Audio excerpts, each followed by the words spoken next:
Hi, thanks for tuning in. September 11th, 2017. Alright, so, first of all, today, quite a controversial topic, quite an enlightening topic to know about. Now, today's topic might strike a nerve with some people, it might trigger some people, so, warning.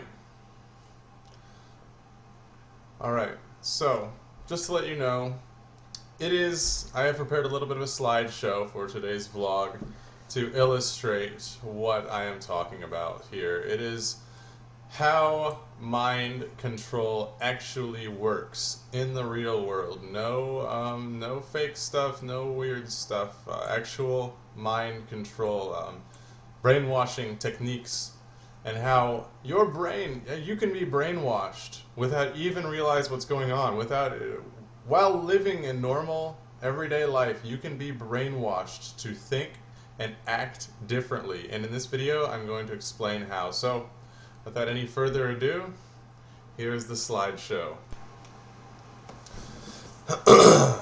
Alright, so here we have the first slide in the slideshow.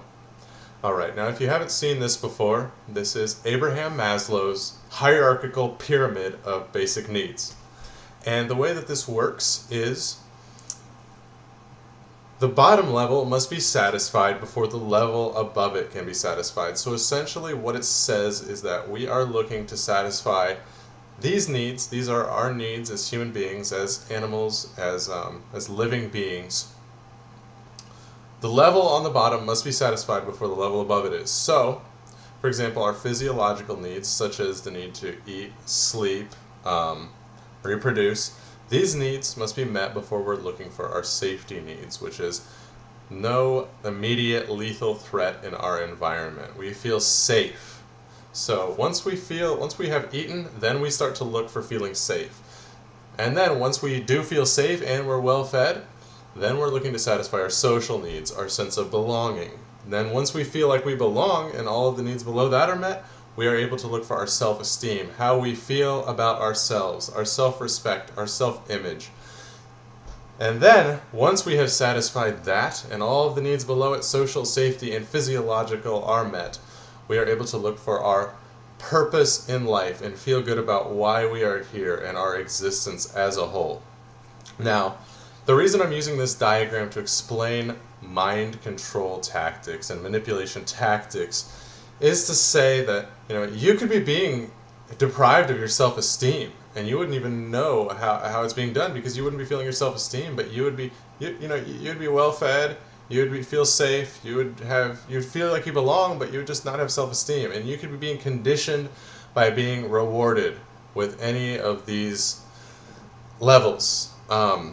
Essentially, that's the way mind control works. Is the pyramid is cut off before the top, and we are deprived of what is above that level. And we are rewarded when we show the behavior that whoever the manipulator wants us to have. So at the bottom level is the most heinous type of mind control, actual physiological torture, sleep deprivation, deprivation of food. It's terrible. So the way this works is, it gives extreme psychological trauma. If this has been done to someone, you can tell by talking to them. It leaves a mental scar. It is painful, it is frightening, and it is not good. This means that no other needs are being met. No one's even looking to belong. No one's even looking to feel safe, because they are so focused on their physiological needs being met. And so depriving someone of this, it's a horrible type of torture, but it happens in real life. Now, the next level, the safety. We can be tortured by having our safety removed, by saying, you're not in a safe environment, so you need to act a different way. And then we're rewarded with the feeling of safety. That is how that level works. So we are fed, we are clothed, we are given sleep, but then our safety is taken away from us. We feel like we might die or we might suffer something terrible at any moment. This is a commonly used type of manipulation and mind control used in the prison system currently. It's used to condition people into thinking a different way, into acting a different way, by putting them into a situation where they feel like they are not safe. So this is also quite traumatic, not quite as traumatic as direct physiological deprivation, such as induced starvation or induced sleep deprivation. But it still does leave psychological trauma, and it is quite an extreme form of mind control and manipulation. Now, above these two are ones that are not quite as obvious. These ones are the ones that may be done, and we don't even realize that we're being manipulated or mind controlled. So this one,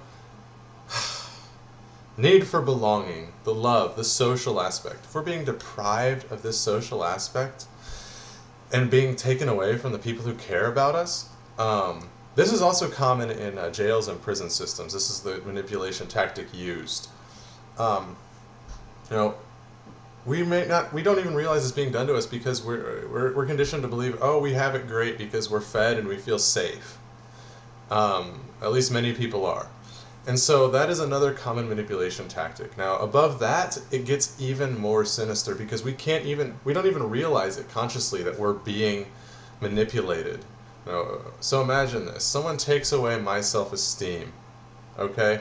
They do it by making me feel bad. And then when I act the way that they want me to act, then they reward me by making me feel good about myself, by using manipulation tactics to make me feel good about myself. In this way, I will start to exemplify the behavior that they want me to exemplify. And in this way, a lot of people are being manipulated nowadays. I mean, mass mind control manipulation by the breakdown of self-esteem and changing us into all sorts of different things. That's pretty awful. Now, the one at the top, the self-actualization mind control, our purpose in life. This is actually the most common and most widespread form of mind control manipulation. Now, we are deprived of our purpose in life, and what happens is our purpose in life is replaced with a cookie cutter, a pre-made purpose, so that we can say, that's my purpose. All of a sudden, my purpose is to make money for my company. All of a sudden, my purpose is to do this for this person. My purpose is to follow this God. And that is, depending on how strongly a person feels about that, the level of trauma down the pyramid travels up the pyramid. So I'll explain that real quick. If someone is scarred on the second to the bottom level of the pyramid, having their safety needs deprived, that scarring will travel up the pyramid to higher level forms of manipulation. So we're not only going to search out our captors or our manipulator for that safety need, we're also going to look to them we're going to say, well, they gave me my safety, so they're also giving me my self-esteem need. They're also giving me my social need, because those needs couldn't have been met without the need below it being met. And psychologically, subconsciously, our brain does, on some level, understand that, even if we don't realize it. So that is the sinister mind control manipulation framework exposed right there, people. It's painful to go through any of it. It's horrible. It's widespread. It's bad stuff. Being informed is the only way that we can actually realize if we're being manipulated and get out of the situation. Do what we can to be resilient in the situation, to beat it. And if you are a victim of any of this stuff, or if you believe it's happened to you, or you believe it's happening to you, reach out for help. Do what you can, because the only way you're going to find that purpose at the top, that purpose for you, is by breaking out of it and filling these needs in a natural way that's not being manipulated. So, with that, just take care of yourselves, people. Be good people. Violence is not the answer. Love you. Have a great day.